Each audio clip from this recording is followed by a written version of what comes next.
The installation of the 5 SPURS wheel cap is simple once you get the OEM wheel caps off.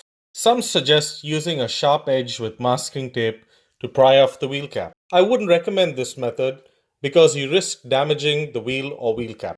You could also use a suction cup to pull the wheel cap out from the front of the wheel. This is convenient, but the cup may not always hold on well due to the raised pony logo.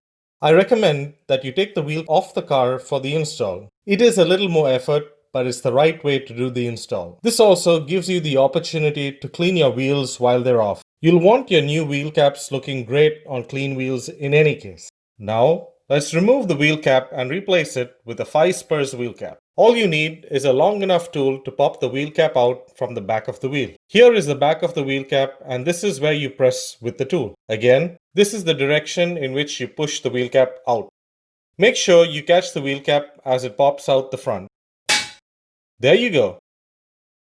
The stock wheel cap is now off the wheel. Take the 5 SPURS wheel cap, place it in position, and tap it into place.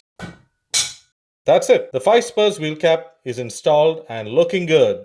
Now you're ready for an epic car chase.